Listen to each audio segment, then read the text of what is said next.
Series of very interesting presentations, which I hope you will enjoy very much.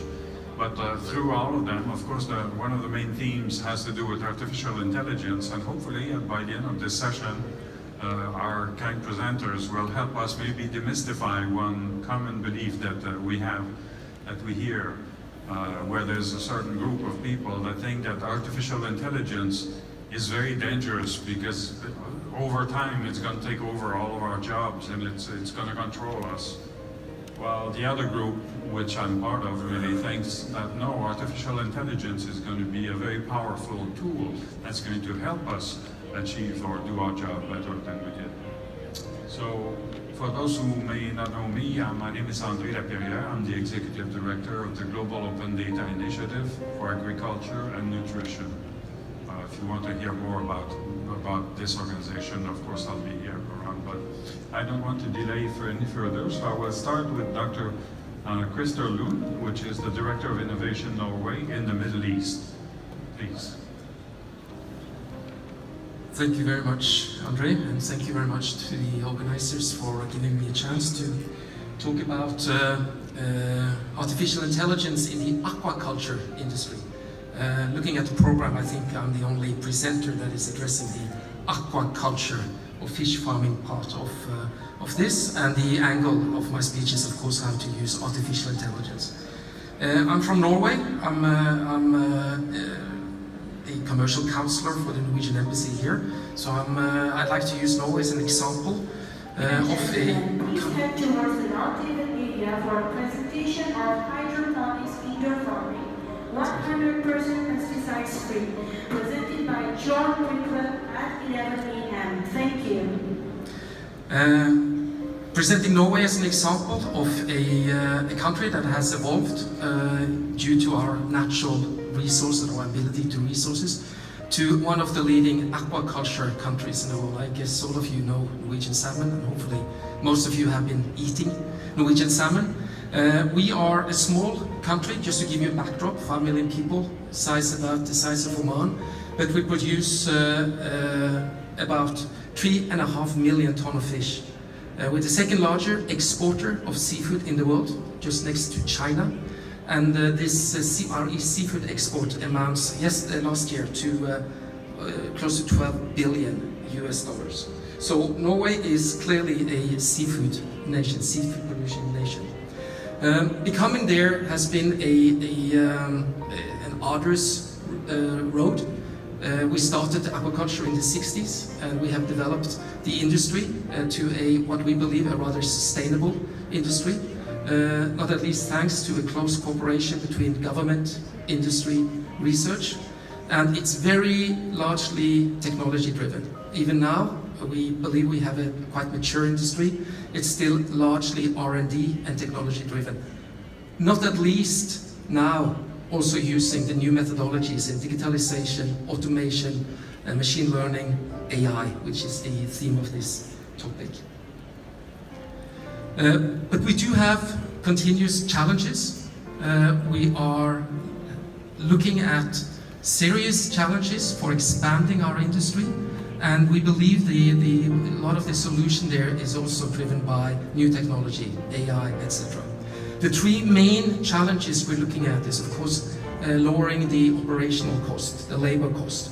We do that by making larger cages, higher degree of automation, more sensor and robotics when it comes to the cages, and doing the analytics around this one.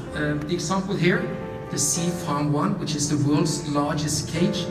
It has a height of more than 80 meters, diameters of 110 meters, and it easily accommodates 1.4 million salmons.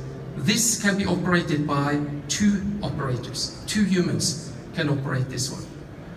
It's packed with sensors, and there's a lot of algorithms to operate this one. Built in China, towed last year, well, actually 2 years ago, to Norway, and it's now under operation. The other challenge that we have is related to fish health. And the major problem now of expanding our 1.4 million tons of production per year to quadruple it, which is the potential, is the problem with parasite, with the sea lice. We have had that problem for a number of years. We haven't found a good solution. Most of the R&D and most of the technology now is addressing the challenge of the sea lice. And the last point is feed efficiency. How to produce as many kilograms of food with as little or minimum amount of feed. The ratio now for salmon is 1.2. We spend 1.2 kilogram of feed to produce 1.0 kilograms of salmon. It's the highest. Compare that to beef, which is 18 kilograms or so. This is one of the most effective ways of producing proteins. Everything is based on the data. We are a big promoter of open data sources, also like Godan. High focus on collecting and sharing data from the oceans. I'll give you two examples. One is the Global Fishing Watch, which is monitoring the activities of all the fishing vessels, or more or less all the fishing vessels in the world. 65,000 vessels today, expected to grow to 300,000 vessels, and collecting 60 million data points per day. This is used for assessing the the fish areas, the optimal way of channeling the fishing boats. Can be used by the government, for industry, etc. I'll end. I don't have much time. We got strict instructions to reduce our speaking time, so I'll just give you a few examples of companies and developments that are combining artificial intelligence methodologies to be used in the aquaculture industry. One here is actually originated from the Silicon Valley on advanced machine learning algorithms.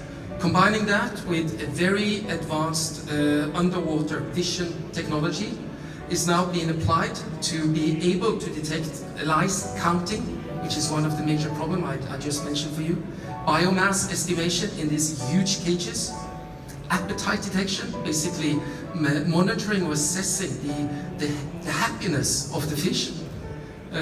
And then feed optimization. It does that simultaneously in very advanced algorithms developed in Silicon Valley.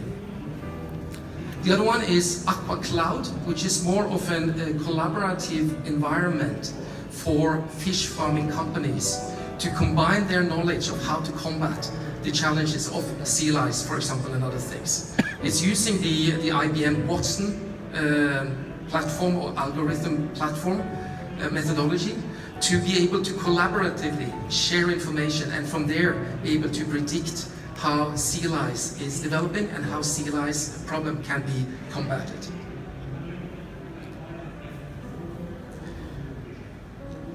I have two small videos that will give you some examples of this. iFarm, Individualized Aquaculture.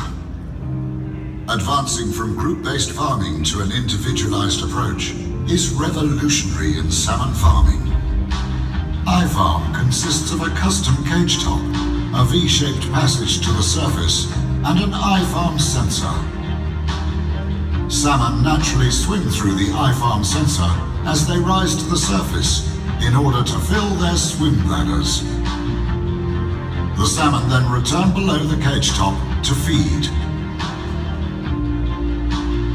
The iFarm sensor scans each fish and uses automatic image processing to uniquely identify each individual. Precise weight and growth are measured for each fish.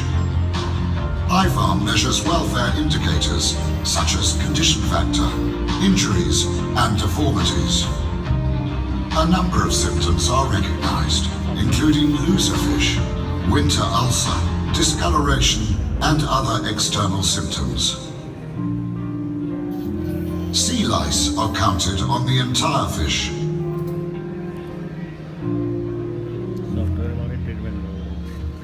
The operator can tell the system to sort individual fish to customized treatment. Sorting and treatment of only the selected salmon is a revolution compared to current group-based treatment. The fish can be moved gently for the treatment of individual fish, a group of fish, or the entire site. The result is less stress, injury and disease, and a better appetite. An interactive feeding model improves the feed conversion ratio.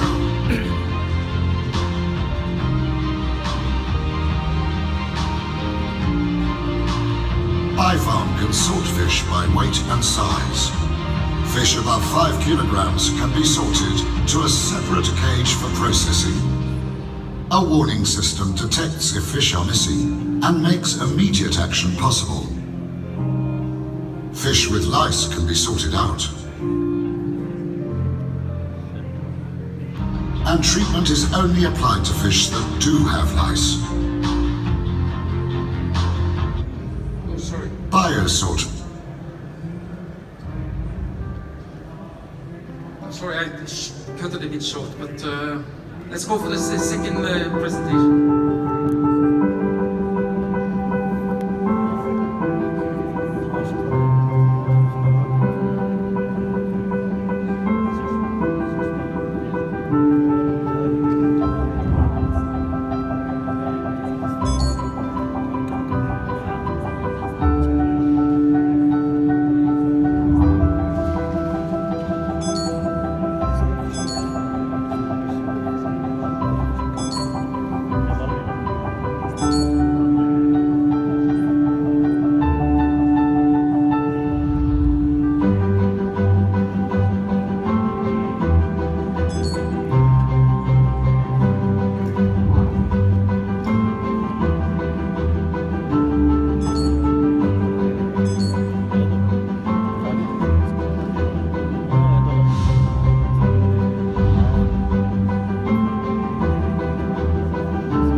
Clearly, aquaculture, especially in Norway, but other places, has become highly technologicalized, using the modern technologies of artificial intelligence, robotics, automation, machine learning, etc.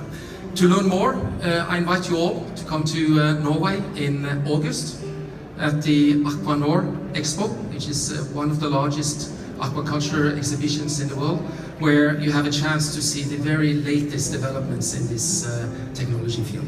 So with that, thank you very much for me.